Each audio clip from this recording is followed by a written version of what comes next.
Сәламатсыңдар ма балалар? Информатика пәнінен 8-ші сынып ақпаратты электронды кестелерде өңдеу бөлім бойынша жиынтық бағалау. Бірінші тапсырма. Статистикалық мәлімет дегеніміз не? Статистикалық мәлімет белгілі бір құбылыс немесе нысан туралы жиналған талдауға және салыстыруға арналған сандық деректер жиынтығы екен.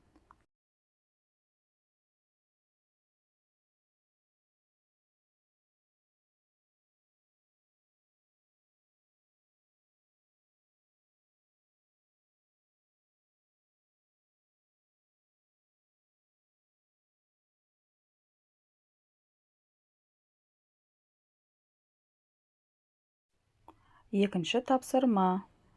Мәліметтер пішімдері мен мысалдарды сәйкестендіріңіз. Пайыздық деп біз 95% айтады екенбіз.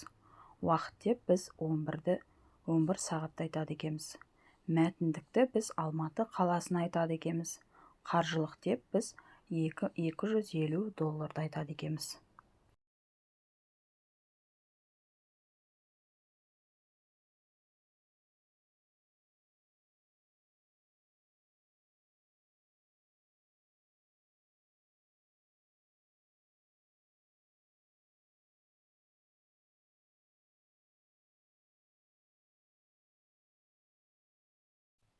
Үшінші тапсырма.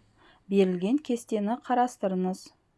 Абсолютті сілтемені қолдана отырып, теңгеден берілген соманы долларға айналдыру формуласын көрсетіңіз. В3 ұяшығының формуласы төмендегідей.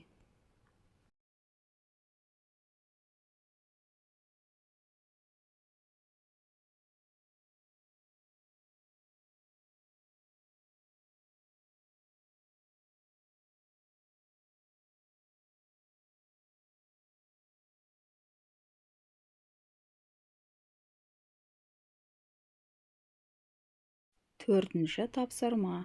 Төмендегі кестені Excel бағдарламасында құрастырыңыз. Excel бағдарламасының кірістірілген функцияларын қолданып, кестедегі ең кіші қабырғасын және периметрін есептеңіз. Есептің формуласын жазыңыз. Бізде V8-іміз ең кіші қабырға екен, тең минимум жақша ішінде V3 бөлінген V6 екен. Ал V9-ымыз периметр тең сумға және жақша ішінде V3 бөлінген V6 екен.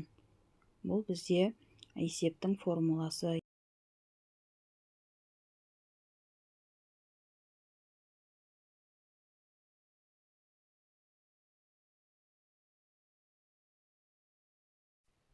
Бесінші тапсырма.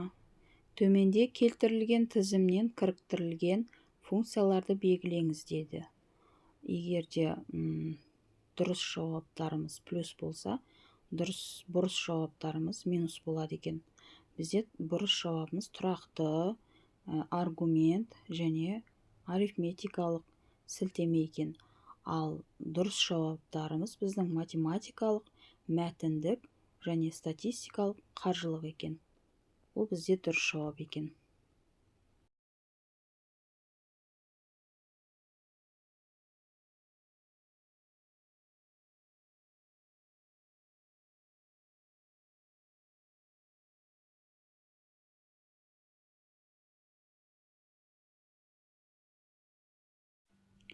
Осымен балалар, бөлім бойынша жиынтық бағалауымыз аяқталды. Арнаға тіркеліп, лайк басуды ұмытпаңдар. Сау болыңдар.